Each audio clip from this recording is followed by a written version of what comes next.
got some Cowboy questions for you. Chief, I'll start with you. I don't think we talked about this very much, by the way, so I'll get your opinion on it right now. Do you like what Malik Hooker did by calling out Micah Parsons? We talk about that very much. Or was I gone when that was there? No.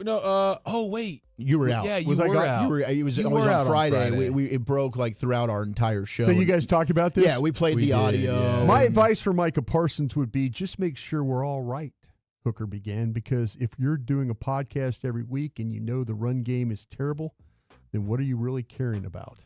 You like that? I do like that.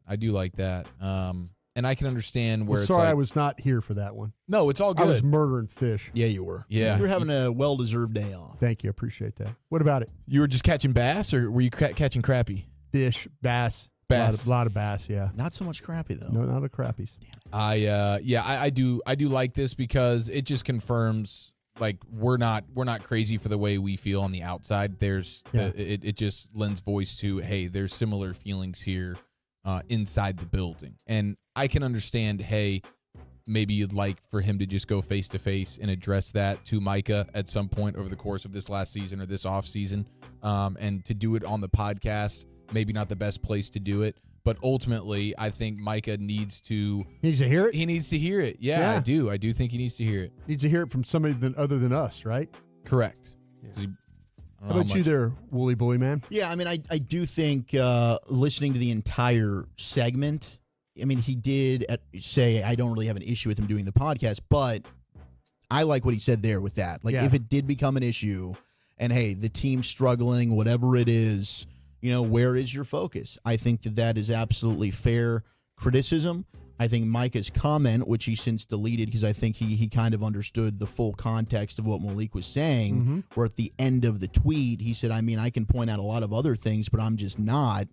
I mean, that leads to me, maybe there are some bigger issues that do need to be hashed out and talked about within that locker room, because I think what Malik was saying and voicing might be how other teammates feel. Yeah, I think Malik, I mean, I've been a guy that's thrown some dirt on Malik Hooker as a player, but, man, I appreciate his honesty here. I really do. I mean, yeah, maybe he's tried to reach out and, you know, he couldn't get a hold of Mike on this, you know. Maybe he wanted to say something to him, and this is the avenue that he had to go.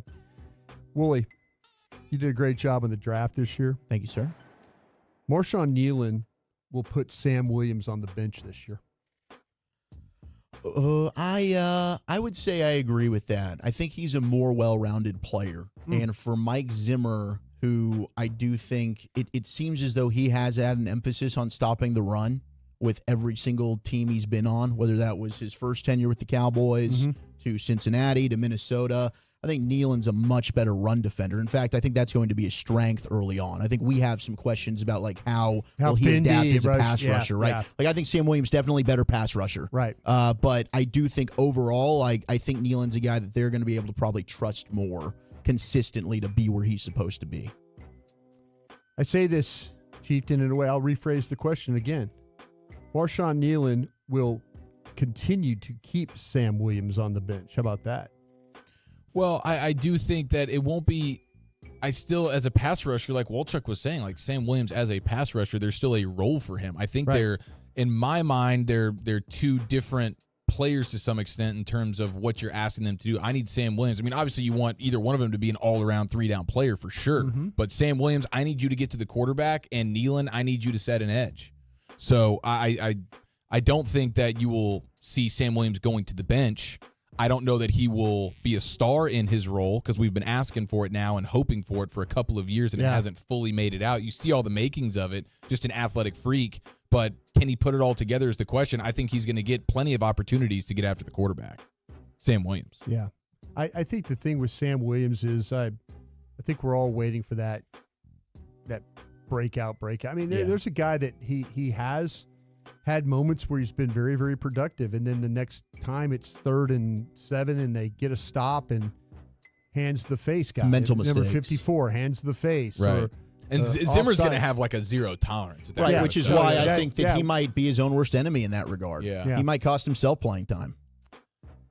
Chieftain. Yes, sir.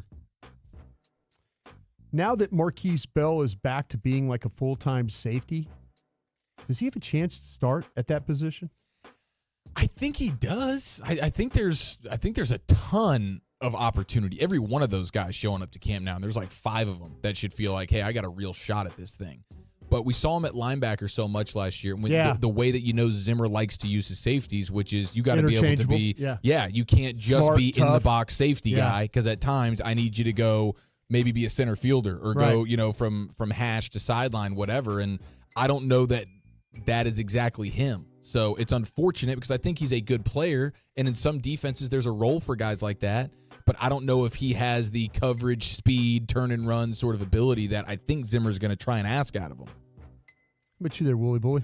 Yeah, I think like a guy like Wanye Thomas is pretty intriguing to me, that might have an opportunity to snag one of those spots or a starting spot next to Malik Hooker. Like Donovan Wilson, I like a lot, but I think Donovan Wilson clearly has proven he's not a cover guy. I think that's gonna be the downfall right there. I agree. Donovan Wilson And Marquise Bell, maybe I think some instincts though. Too. Yes, I think we have similar questions there that he needs to prove in training camp to see can he earn that spot. Man, I wish McQuamu could find a way to just kind of get it all going for him. Because that was a guy that flashed, I guess, 2 years ago now. Sure. And it was like, man, there were the makings. That feels like the kind of guy that could do something like that. Wooly. Yep. Last one. Small guy that will shine during camp and the preseason. Turpin or Vaughn? Preseason shine at the camp and preseason games. Turpin or Vaughn? I think it'll be Turpin. And look, I mean, I'm rooting for Deuce Vaughn. I have not given up on him at all. I know other people have. I think that General has. I do think Turpin, though, is one of those guys that I could see really being an Oxnard darling, like a Noah Brown, where we're like oohing and awing. And, did you see that catch from Turpin today? You know, him and Ryan Flournoy, I think both could have really good camps. Yeah, I'm with you 100%. It's Turpin by a mile. I thought Turpin was impressive last year in Oxnard and then made wow plays in the actual season. He's a legitimate contributor and a guy that I'm hoping can really take a jump here because that is he's got just ridiculous speed. Staff is trying to get both those guys involved, which excites me. So that's why I asked the question, because I think it's going to be every day you're going to see, look what they did with Turpin. Oh, look what they did with Vaughn. See, I love that. You got to. Yeah. You got to. And for Vaughn, I mean, what else are you going to do? Absolutely. Playing some wide receiver or something? Yeah, there you go. Thanks, gentlemen. Appreciate you.